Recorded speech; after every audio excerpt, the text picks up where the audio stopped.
Hi, my name is Anna and I teach Latin and Ancient Greek. But today I am not here to talk about Latin and Ancient Greek. Well, at least not directly. I'm here to talk about tackling new words, improving your vocabulary, guessing what words mean, and then remembering them.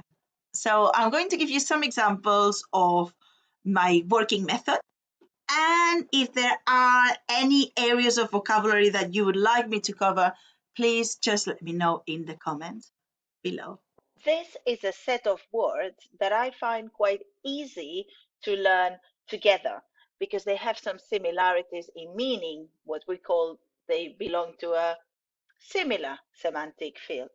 So in all of these words, we have in at the beginning, and as you can see, it undergoes the same changes as it does when it's a negative prefix in.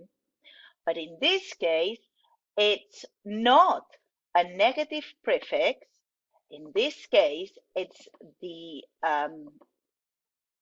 preposition that we know very well, or the linguistic element, because it can also act as a prefix, in, meaning within, to the inside, or inside.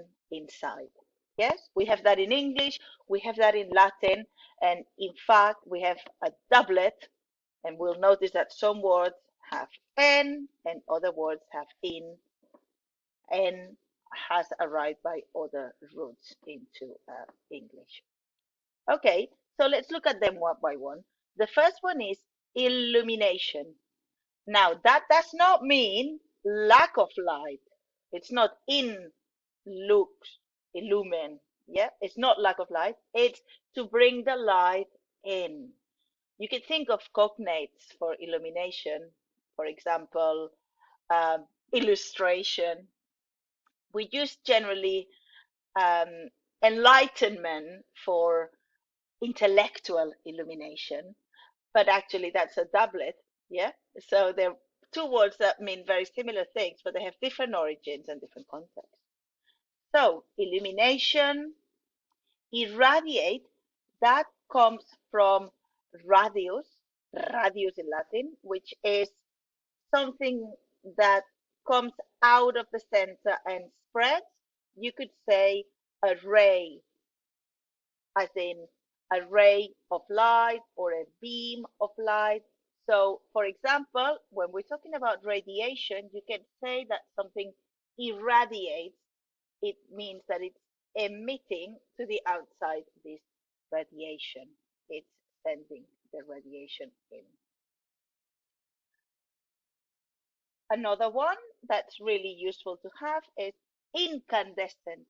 Now, this comes from the, again, in, meaning within or inside, and cand, which in Latin and also in Indo-European is the root that means bright or shiny. You can still find this root in words like candle, obviously, and a bit more hidden in other words, like, for example, candidate. A candidate in Roman times was somebody who wore a very white toga in preparation for an election. Yes, so he was shining, a candidate. So incandescent is something that is burning, shining. Same for inflammable.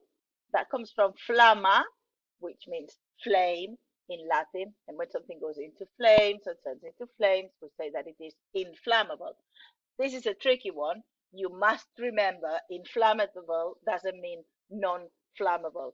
So if they say a substance is inflammable, you want to be very careful with it. Insolation, which is the radiation that hits the earth from the sun. So when the sun irradiates this radiation and it arrives on earth, we call that insolation because it's the radiation that comes from the sun. So sol is the sun, so insolation, the sun coming in. Flamma is the flame, so inflammation. You get that when you get ill as well. If you have a problem with your um, joints or something, they get inflamed. Yes, they get into flame. They get all red and hot. Yes, so that's the flame going in. Incandescent, here you could think about words like candid, meaning beaming and white, yeah, and shiny. And then irradiate from radius. A radius is a ray. This is a doublet. Both words mean the same and have simply separate origins. Not origins, but roots into English. You could think here about the radius of a circumference, for example, because it's going from the center. And then illumination, you could think about here, I don't know, luminescence, or you could think about illustration. This is from lumen, light in Latin, and also obviously lux is a cognate meaning light as well.